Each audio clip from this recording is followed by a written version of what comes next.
来去去，流到不停息。一念佛心永不离，来去人间，尽如琉璃。东方永驻，今琉璃，照见人间。悲与喜，一念佛心，映着在心田，情安自在，自来去。滚滚红尘，烦恼回不去，来去去，流到不停息。一念佛心永不离，来去人间，尽如琉璃。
And the moon rises up in the night, dear, from within comes the light of hope, compassion and love unfold.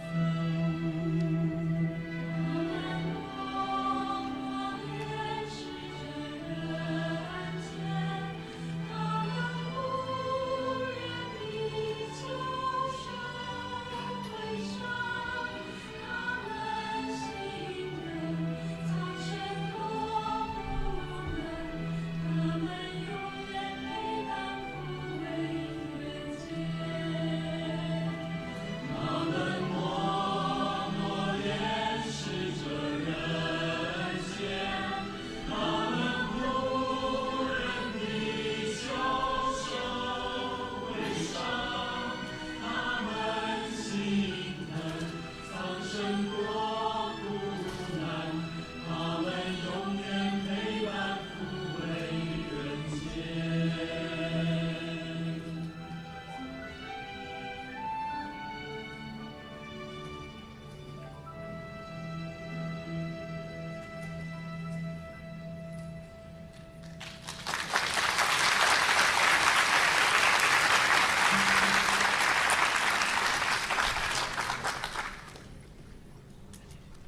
side when I feel sad. Now my heart's full of love, I won't bend in the wind. Let my shoulder for people to cry on. Sincerely, I give you an understanding smile, staying by your side when you worries. Just when you raise your head and your tears flow no more, oh, how it moves my heart. I know there's love in this world that's worth waiting for. Shielded hearts will open up eventually. Wounds will heal when we forgive. Doubts will vanish when we care. Trust is the most moving love.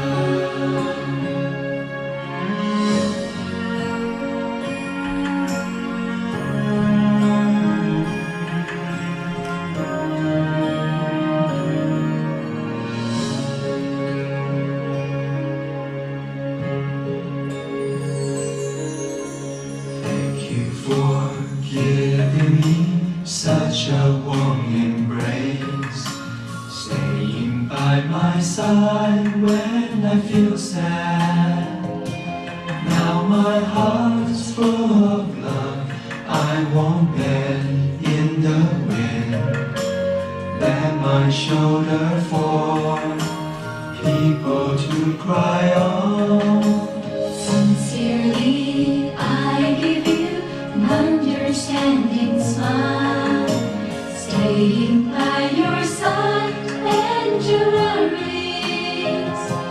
Just when you raise your head and your tears flow no more, oh, how it moves my heart. I know there's love in this world that's worth waiting for.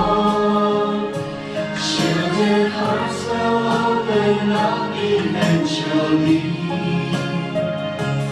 Wounds will heal when we forgive. Doubts will vanish when we care. Trust is the most moving love. I know there's love in this world that's worth waiting for. Shielded hearts will open up eventually. Wounds will heal when we forgive. Doubts will vanish when we care. Trust is the most moving love.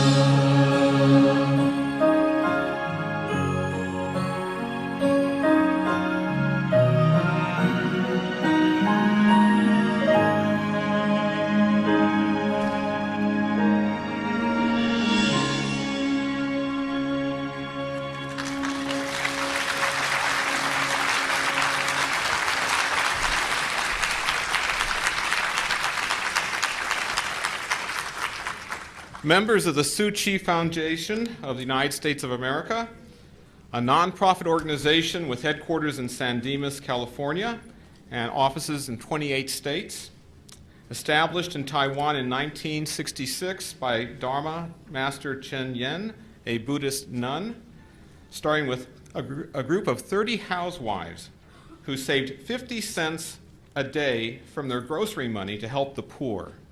The organization has grown to 5 million supporters in 45 countries around the world. Tzu Chi is a Chinese term that means serving with compassion.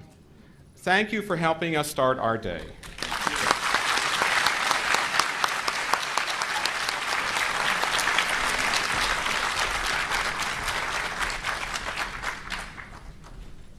Good morning, everyone. I'm Edward Vidari. I'm a member of the Department of Mental Health. I'm the district chief for SPA 4, which is the downtown metropolitan area of Los Angeles County. and I am here to act as your MC for today's program.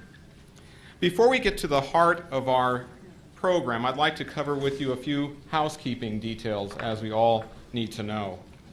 First of all, if you are here and want to collect CEUs for your attendance today, you must sign in now if you haven't already signed in. You can identify, there are certain members in the room, can they raise their hands? Members of our team here and there who can help you sign in. If not, you can go out to the table outside and quickly sign in and come back. At the end of the morning, you must again sign to signify that you've been here at the start and throughout to the end of the program. Restrooms are outside to the left. If you go out these doors and to the far left, you will find them there.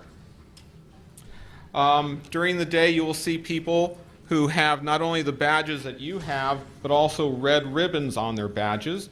They're members of our committee team. And if you have some questions about the work of our committee, the work of the Department of Mental Health in relation to the faith community, please feel welcome to approach one of them, and they'll be happy to talk with you. Again, you'll see some other people with the same badges as you have with a red dot on them. They're volunteers today. If you have a question about the program or what's happening or something you need, please feel welcome to approach them. You might have noticed out here as you first came in, there's even a table that says troubleshooter on it. So if you have trouble, go over there and they'll shoot it for you. Okay? The workshops today are being offered twice. So if you look at your program, and you will see different workshops, the same workshop we offered twice. So you can choose to go to one workshop and at the next session a different workshop and be able to see two of them. And you will not have different workshops with the same 5 each time. We ask that in the different presentations that you hold your questions until the end. We certainly do want to give people opportunities to ask questions, but we also want the presenters an opportunity to get through their presentation, as of course in many instances they actually address the question you have in mind as they're speaking. At this time I would like to invite forward Adrian Cedro Hammett, who is the chair of our conference committee. Adrian has worked very hard and greatly responsible for the success of today's conference. And I'd like to invite her to come forward, please.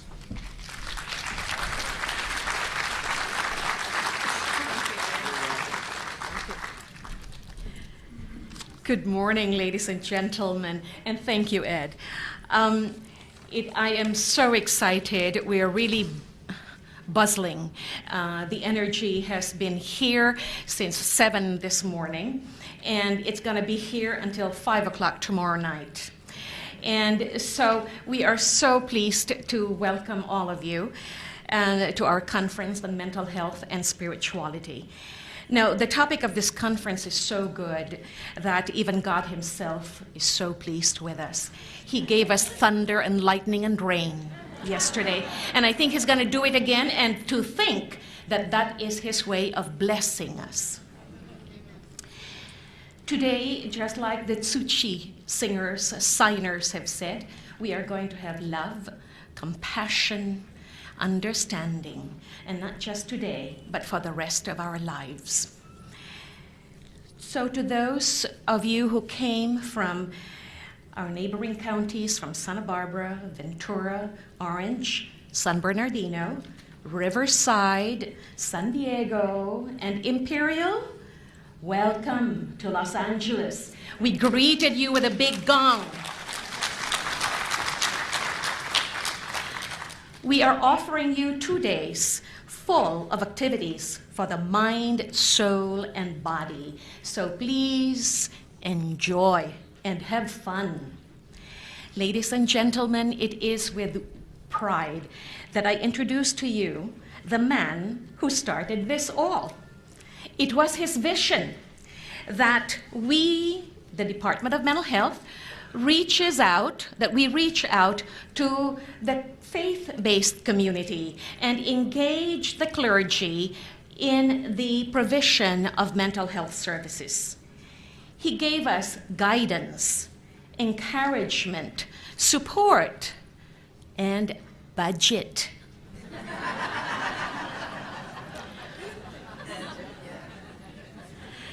To hold this conference. Without him, we would not have been doing this for the last 8 years. This is now our 8th year. Could you beat it? So, ladies and gentlemen, Dr. Marvin Southard.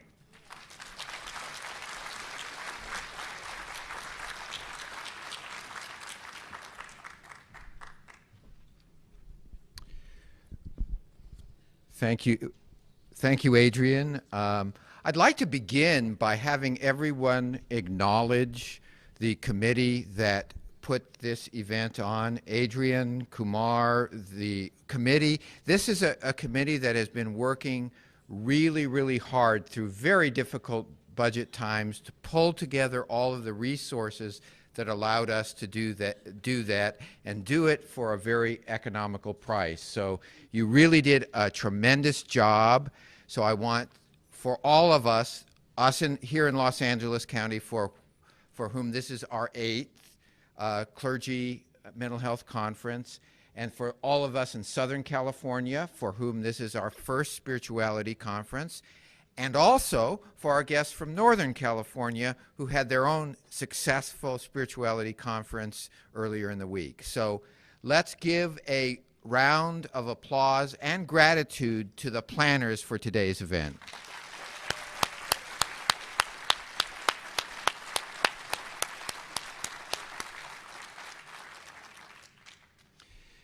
It is my job and honor this morning to introduce to you Supervisor Gloria Molina. One of the themes that you will hear in today's event is the importance of spirituality in building community. And one of the things that I have noticed and looked at Supervisor Molina's career is that her focus through the years has always been on building community. She has been in the forefront of building community since she began her career of public service in 1981 when she was elected to the California State Assembly as the first Latina in the California State Assembly. And she showed her leadership in that area. And then in 1987, she was elected to the LA City Council as the representative from Council District 1, and she served there for 4 years. And then in 1991, she was elected as the representative and the first Latina elected to the LA County Board of Supervisors. Now, from those of you who are not from Los Angeles County, you should know that a member of the Board of Supervisors represents and acts as the spokesperson for over 2.5 million people. So the job is a big one. And building community in a community of that size is a very daunting task. But Supervisor Molina has always done a wonderful job of that. One of her accomplishments, for example, was convening a group called Mothers of East Los Angeles, in which she was able to bring together the community to stop the bringing of a prison to East Los Angeles. Another area of focus for Supervisor Molina has been the needs of children and families. Her career on the Board of Supervisors has been focused on making sure that children and families, not just in her district, but in the whole of Los Angeles County, get the services that they need. This commitment to making community real is one of the contributions that she has been able to bring to Los Angeles County. So with that introduction, I would like to bring to your attention our great supervisor of the 1st Supervisorial District, Supervisor Gloria Molina.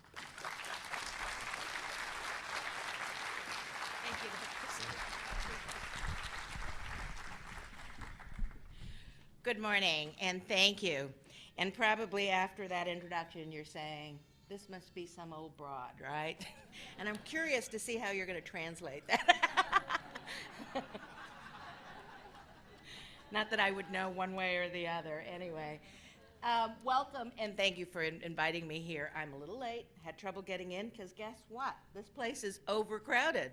How wonderful that so many of you have come to today's conference, and so I join with Dr. Southard in thanking the Planning Committee. What a good job. Congratulations to you.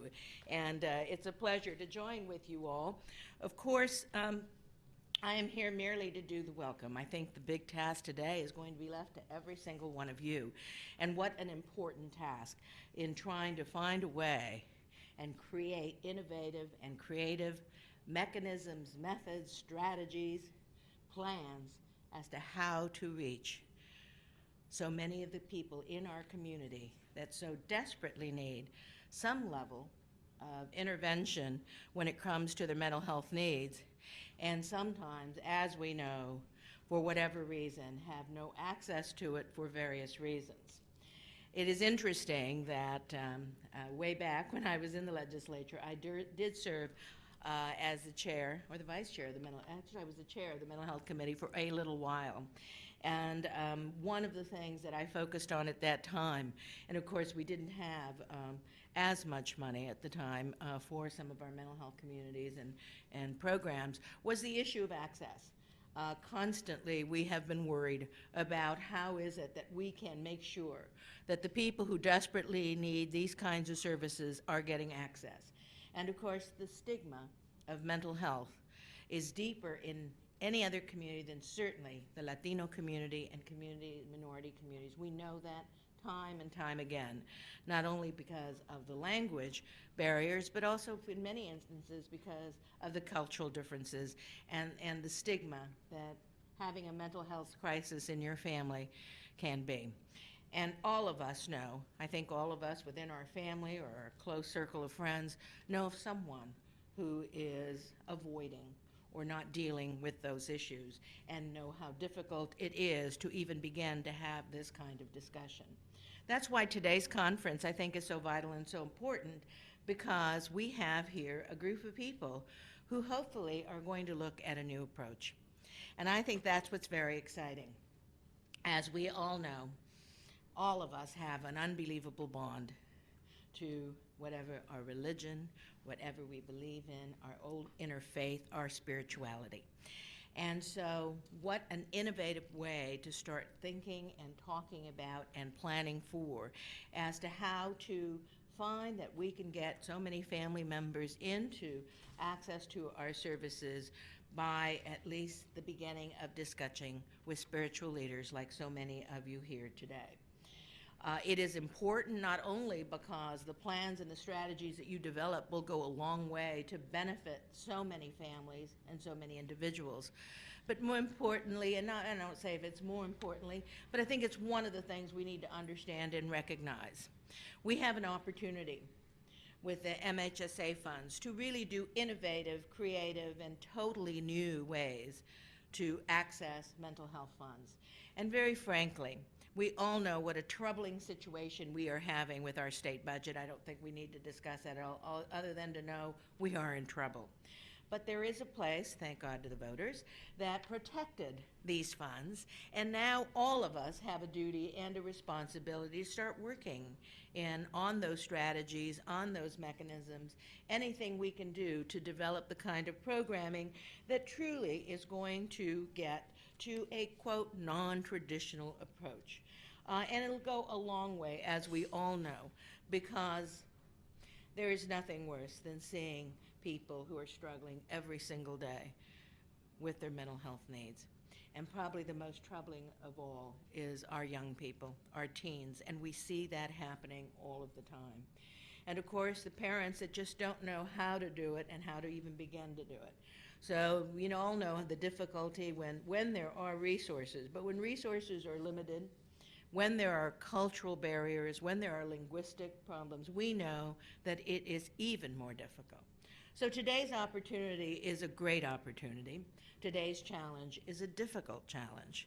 But at the end of the day, if today's conference begins to put in place the beginning of how, through our religious organizations, through our clergy, through our trusted spiritual leaders of this community, of all faiths throughout the county, can begin programming and trying to get training and preparation and development of programs as to how we access many of those individuals, we will be tremendously successful.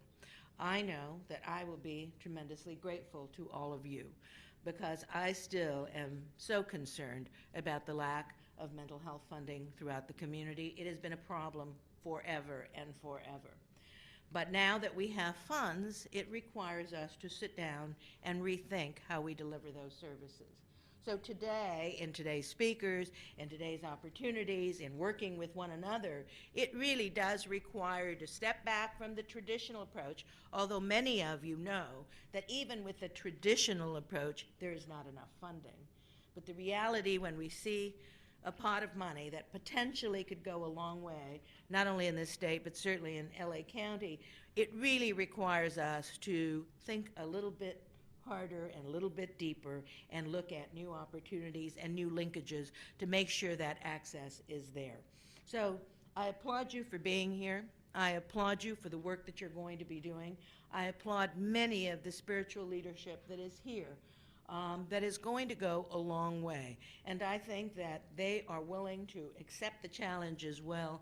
But many of you who are professionals in the delivery of the services, many of you who have worked for a long time in non-traditional communities dealing with the issues of mental health, should be prepared to find a way that you could connect and partner with the spiritual leaders of our community to begin, I think, a very, very difficult process of trying to find those strategies. Not difficult because it's impossible, and not difficult because you're not willing to do the work, but trying to make sure that we're framing it in such a way that it is really going to have success, because it's incumbent on us to do that kind of reaching out to so many of people who are suffering every single day.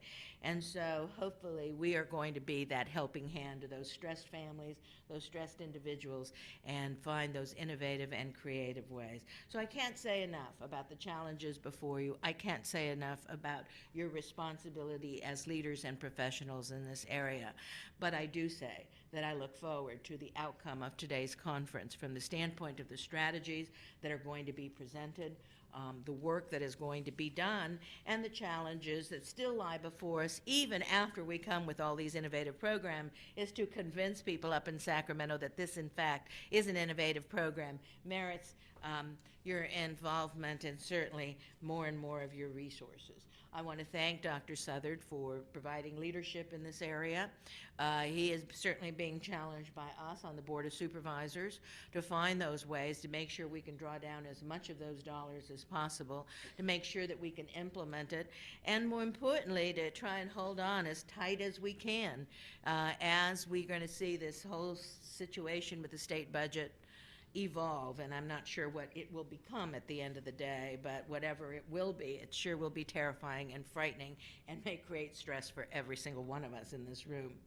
But I am also here because I want to provide recognition to somebody who probably has walls and walls and walls of these recognitions, but every single one of them is very, very deserving. And that's our very own Reverend Cecil Murray. We want to thank him. He is the pastor of the oldest African-American church in Los Angeles, the First American Methodist Episcopal AME Church. For 27 years, Reverend Murray has grown his membership, listen to this, from 300 members in 1977 to its current 17,300. Is that an accomplishment? Is that a spiritual leader or what? I think that he and his wife and his family have always envisioned and created a church that would serve the spiritual needs of the congregation. Reverend Murray has helped his congregation in their struggles for social justice, for health care, for mental health services, for affordable housing, for employment opportunities, certainly early education, and most of all, family participation. He is currently the Tansey Chair of Christian Ethics and a professor at USC Center for Religion and Civic Culture. I can't think of anybody more deserving and better to inspire us, to motivate us, and to move us to the next level of what we need to do to marry the spirituality of every single one of us and making sure that we are providing access to services to some of the people who are most needy in our communities. So I am honored today to make a presentation, oh, she has it over here, to our Reverend Cecil Murray. Please come up and join me, Reverend. It is very deserving. I thank you so very much. What an honor. Thank you. I know you received many of these, but there's nothing you can do. So we have a scroll signed by all of my colleagues. And you got a standing ovation. How deserving.